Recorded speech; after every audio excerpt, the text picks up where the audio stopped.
Hi, welcome back everyone to the world's smallest army of anime fans and media enjoyers, the Kami Space Cowboy channel. If you've seen my latest video, you'll know that my lack of videos recently has been due to life being busy and feeling boxed into this niche I started my channel wanting to fill. As my first video back, with a new revamped vision of the channel's future, I wanted to talk about a few anime that changed me as a person or affected my life. I've chosen to use this as an opportunity to pay homage to the few creators on this platform that inspired me to start this channel. Let's get started at the beginning. Enemy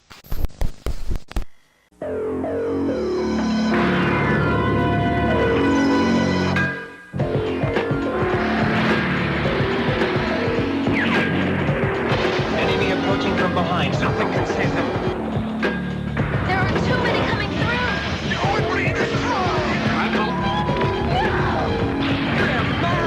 Squadrons, prepare for battle. Energy readings are dropping quickly. They're at their limit. Nobody is to leave your ship.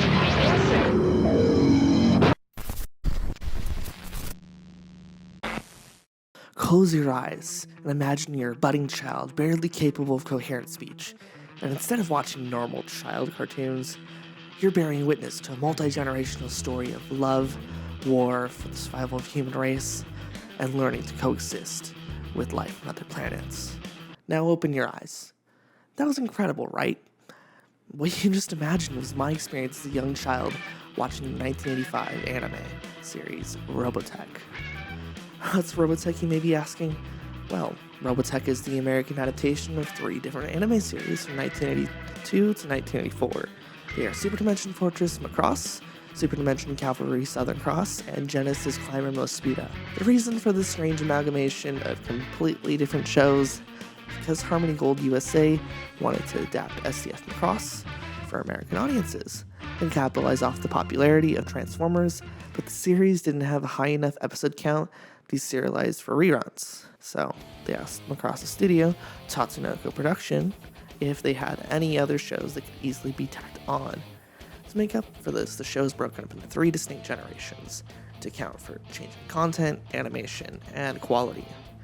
For Macross, almost none of the content was changed besides some terms, minor dialogue, and setting up for the future generation. With Southern Cross and Mospeada, their content was almost entirely changed, even had episodes with scenes back to back that were from completely different points in the series.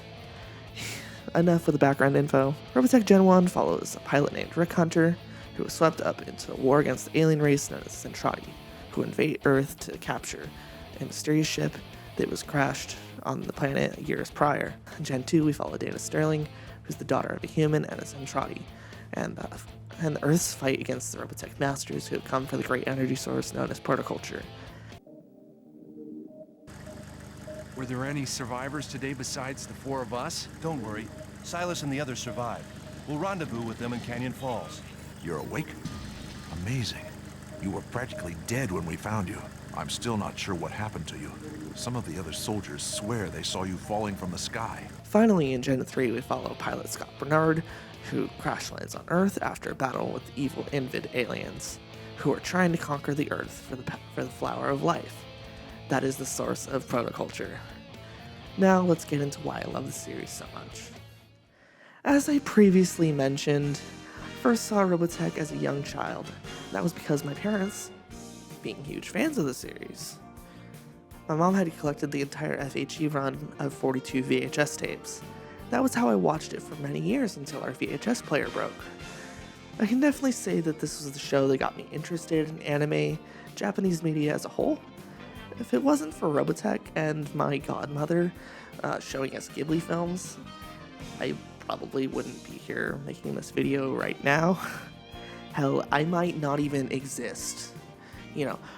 If, you heard me correctly, I might not have existed without the series because my mom was impressed with my dad's Robotech collection when she was at his house with her friends for his birthday. Alright, enough with my hyperbolic statements about a silly little anime from, the 80s. On to the next anime. California girls were unforgettable. Daisy Duke. Hey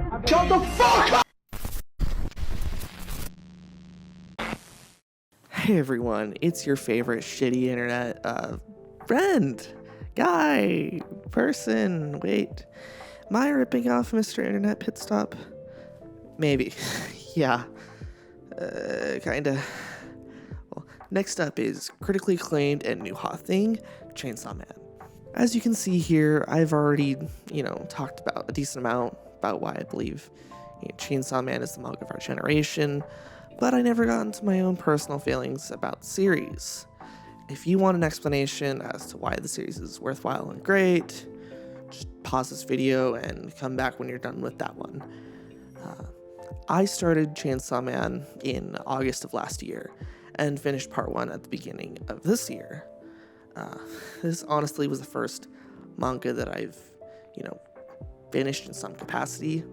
Yes, I know more chapters are being released and the story is nowhere finished. But for me, I'm at a stopping point. I made a promise to myself that I would consume this series, and most manga in general, in a physical format, like the author intended. There's something I find very special with physically buying a volume of manga and sitting down to enjoy it till I reach the end, waiting for more until I can get the next volume. It is just something that is deeply ingrained in me when it comes to reading. Slight spoilers for part 1 of Chainsaw Man. I remember one morning bringing my new volume of Chainsaw Man to school and reading it before class and wondering what would happen to Aki up against the Ghost Devil at the end of volume 5. If it wasn't for my desire to read it entirely physically, I might not have had the same reaction to that moment. I would have just jumped immediately to the next chapter and find out that the moment would have less impact. Beyond the medium itself, the story of Denji's found family with Aki in power has a huge impact on me. Since I moved to Los Angeles, I basically grew apart from some of my closest friends and have had to find new friends here. Luckily, through some various local organizing community programs, I've built myself a little decent group of friends that I love dearly. Denji's new relationships and experiences helped me build my own and understand a little bit more just how important they are. Next up is a show that has been a long time coming for me to talk about, so yeah.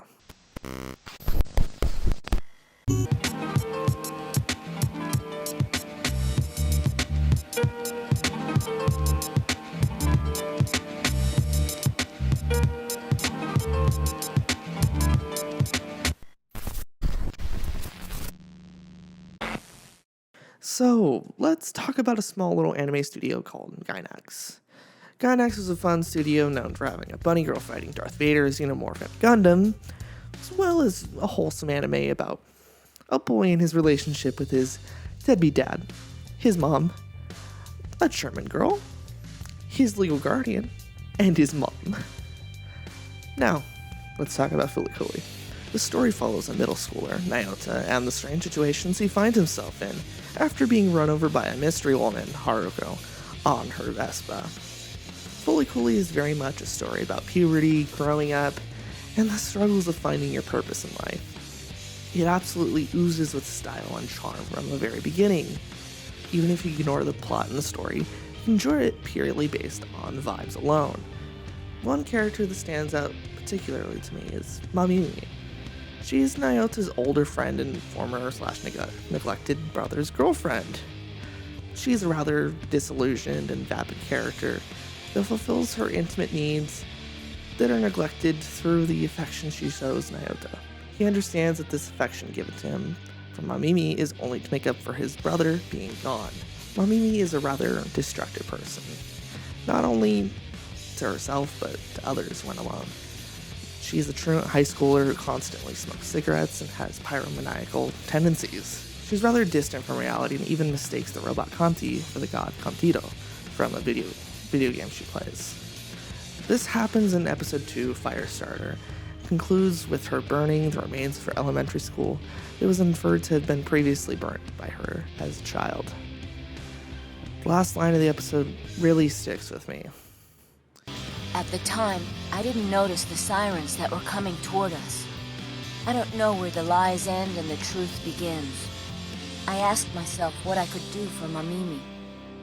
I decided to stay by her side. Forever.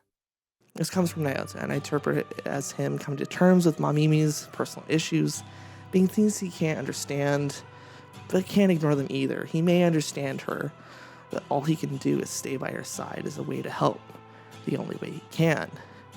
For this specific series, this video's been a long time coming. I wanted to talk about it, but never had the right framework to discuss it, especially since wonderful Hazel here on YouTube did a video about it. Everything I would want to cover in a full video has already been covered in her video.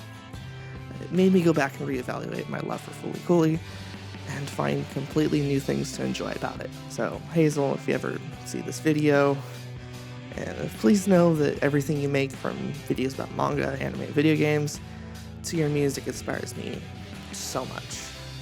And I would be a different person without them. Let's wrap up my thoughts and conclude the video.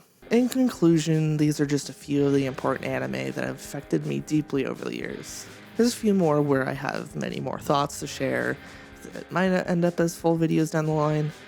Off the top of my head, I can think of Evangelion and Bunny Girl Senpai as examples. Please let me know in the comments what anime or manga have changed your life, or what you would like to see featured here on the channel. Remember, like and subscribe so maybe we can reach 20 subscribers by the next video. If you're interested in what I do when I'm not making videos about anime, you should check out my music on all streaming platforms. Alright, it's been Noah from Kami Space Cowboy. See you next time.